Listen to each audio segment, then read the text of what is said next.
말씀대로 365 1월 26일 말씀은 출애굽기 25장에서 27장까지의 말씀입니다. 많은 분들이요, 오늘부터 읽는 출애굽기 말씀에서 통독을 멈추곤 합니다. 어떤 분은 창세기에서 여기까지만 한 100번은 더 읽으셨다는 이야기도 하시던데요. 하지만 올해는요, 말씀대로 365와 함께 하시면서 끝까지 포기하지 마시고 통독을 완성해 보기를 원합니다. 더 나아가서 통독의 난관으로 여겨지는 이런 부분들에서 더 큰 하나님의 은혜를 느끼시는 365 되시기를 간절히 축복합니다.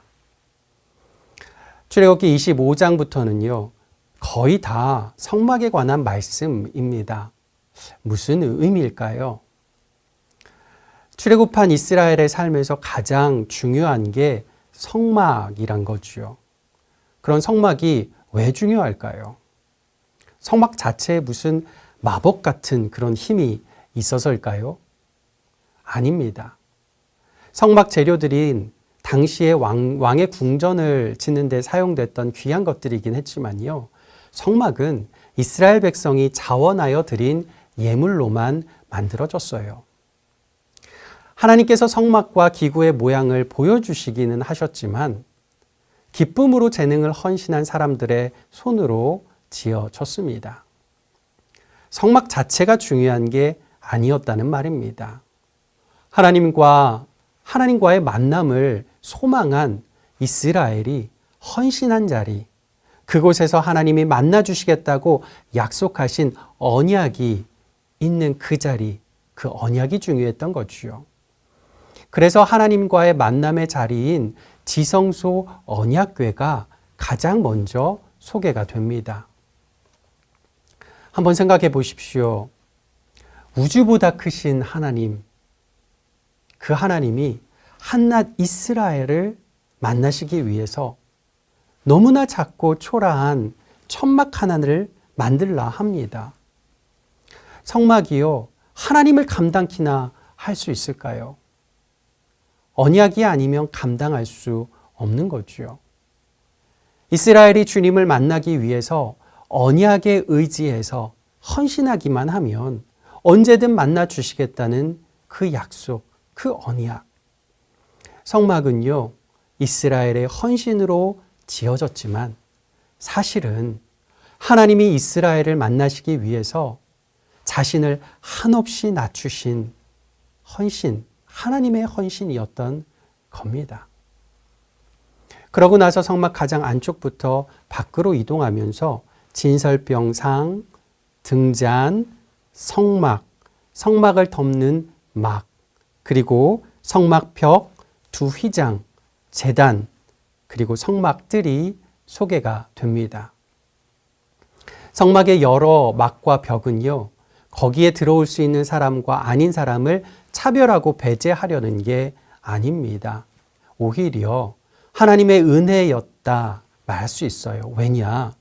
죄악된 모습으로 하나님을 배웠다가 혹시나 죽을까 봐, 그게 두려워 헌신은커녕 하나님 만나기 포기할까 봐, 나 하나님 무서워서 못 만나요, 이런 말 할까 봐 하나님께서 배려해 두신 겁니다. 부족해도 연약해도 죄돼도 하나님 앞에 나아갈 수 있게 하신 거지요. 우리에겐 하나님의 언약을 온전히 성취하신 분이 계십니다. 성막보다 크신 분, 언약궤보다 크신 분, 십자가로 지성소 휘장을 찍고 언약궤 앞으로 우리를 당당하게 인도하신 분, 예수 그리스도. 우리는 그분을 통해서 하나님을 만납니다. 그분께 헌신할 때 우리의 몸은 성령님의 거룩한 전이 됩니다. 그런데요, 우리가 헌신한 줄 알았는데 사실은 예수님이 우리를 위해 헌신하신 겁니다. 우리같이 연약하고 보잘것없는 천막 안에 골고다 십자가까지 찾아오신 거지요. 오늘도 우리를 만나시기 위해서 자신의 모든 것을 헌신하신 주님을 기억하셔서 그분을 만나기 위한 헌신을 우리 삶의 최우선순위와 또 우리의 기쁨으로 삼으시기를 간절히 소망합니다. 여러분 안녕하십니까? 오늘은 1월 26일 화요일입니다. 오늘 함께 나누실 말씀은 출애굽기 25장 2절이 되겠습니다. 이스라엘 자손에게 명령하여 내게 예물을 가져오라 하고 기쁜 마음으로 내는 자가 내게 바치는 모든 것을 너희는 받을지니라. 아멘. 시내산에서 하나님의 백성이 되기로 언약을 맺은 이스라엘 백성들은 하나님을 섬길 성막을 만들어야만 했습니다. 그런데 그 성막을 만드는 데는 다양한 많은 물품이 필요했습니다. 출애굽기 25장 3절에서 7절을 보면 이렇습니다. 너희가 그들에게서 받을 예물은 이러하니 금과 은과 놋과 청색, 자색, 홍색 실과 가는 배실과 염소털과 붉은 물들인 수양의 가죽과 해달의 가죽과 조각목과 등유와 관유에 드는 향료와 분향할 향을 만들 향품과 호마노며 애복과 흉패에 물릴 보석이니라. 그러니까 성막을 만드는데 굉장히 다양한 재료가 필요했다는 것을 알 수가 있습니다. 그 중에는 청색, 자색, 홍색 실 같은 실이 있는가 하면 아주 값비싼 금과 은과 호마노 같은 보석도 필요했다 하는 것입니다. 그런데 오늘 이 말씀에서 우리가 주목하고자 하는 것은 하나님께서는 억지로 내게 하지 않으셨고 기쁨으로 바치는 자들에게서 그 물품을 받으라고 모세에게 말씀하십니다. 기쁜 마음으로 내는 자가 내게 바치는 모든 것을 너희는 받을지니라 이렇게 되어 있어요. 여러분 여기 기쁜 마음으로라고 번역된 나다브라고 하는 단어는 다른 곳에서는 즐거이 헌신하다 이렇게 번역되어 있기도 합니다. 예를 들면 사사기 5장 2절인데요. 이스라엘의 영솔자들이 영솔하였고 백성이 즐거이 헌신하였으니 여호와를 찬송하라. 성도님들 어떠세요? 우리가 하나님을 믿고 하나님을 섬기고 살잖아요. 근데 그렇게 하는 우리들의 마음속에 기쁨, 즐거이 헌신하는 그런 모습들이 얼마나 있는지 생각을 해봐야 됩니다.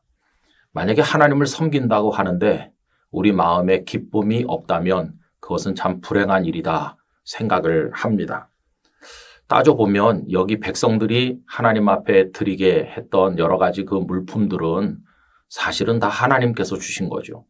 노예로 살던 그들에게 무슨 금과 은과 호마노 같은 각종 보석이며 여러 가지가 있었겠어요. 그들은 노예로서 아무것도 없었을 것입니다.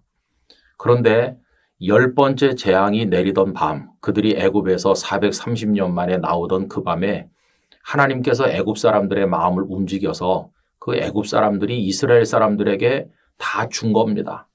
어떻게 보면 오랜 세월 동안 노역에 시달린 그들의 품삯이라고도 말할 수가 있어요. 그동안 고통받았는데 그거에 대한 대가로 그런 보물들과 각종 물품들을 받았을 겁니다. 그러나 여러분, 하나님께서 그들을 자유케 하시는 출애굽의 역사를 이루지 않으셨더라면, 그들을 풀어주지 않으셨더라면 애굽 사람들에게 그런 물품을 받는 일이 가능했겠습니까?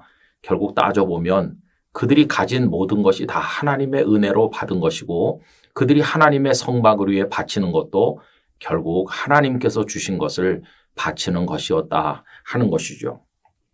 여러분, 그러므로 우리가 오늘 하나님을 믿고 경외하고 섬기고 또 우리가 가진 뭔가를 하나님 앞에 드릴 때 절대로 그게 억지로 돼서는 안 됩니다. 기쁨 없이 하는 것은 위선입니다.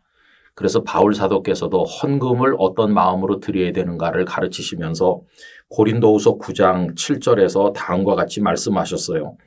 각각 그 마음에 정한 대로 할 것이요 인색함으로나 억지로 하지 말지니 하나님은 즐겨내는 자를 사랑하시느니라 말씀을 하셨어요. 여러분 즐겨서 하나님 앞에 자원함으로 기쁨으로 하는 것입니다. 우리가 이런 이야기를 할 때 염두에 두어야 될 사실이 있죠. 그것은 하나님께서 먼저 자원하심으로 기쁨으로 독생자 예수님을 우리를 위해 십자가에 달리게 하셨다는 거예요. 우리를 구원하기 위한 하나님의 사랑이 억지로 된 것이 아니라 기쁨으로 베푸신 사랑이었다는 겁니다. 그런 사랑을 받아서 구원받은 우리가 되었으므로 우리도 하나님을 섬길 때 기쁨으로, 즐거운 마음으로, 자원하는 마음으로 하나님을 섬겨야만 하겠습니다. 그러니 뭐 예배 드렸다고, 헌금을 바쳤다고, 뭐 봉사를 했다고 생색낼 수가 없는 것이죠. 그저 감격과 감사 가운데 하나님을 즐거이 섬기는 우리들이 되기를 원합니다. 전능하신 아버지 하나님, 말할 수 없는 기쁨과 사랑으로 저희들을 품으셨습니다. 저희들을 구원하셨습니다. 기쁘게 베푸신 은혜를 받았습니다. 그러니 이제 저희들도 하나님을 섬길 때 억지로 하지 않게 하시고 자원하는 마음, 즐거운 마음, 기쁨으로 하는 마음으로 하나님을 섬기도록 저희 마음에 은혜를 베풀어 주시옵소서. 늘 하나님 앞에서 살아가는 감격이 넘쳐나도록 저희를 이끌어 주시옵소서. 예수님의 이름으로 기도하옵나이다.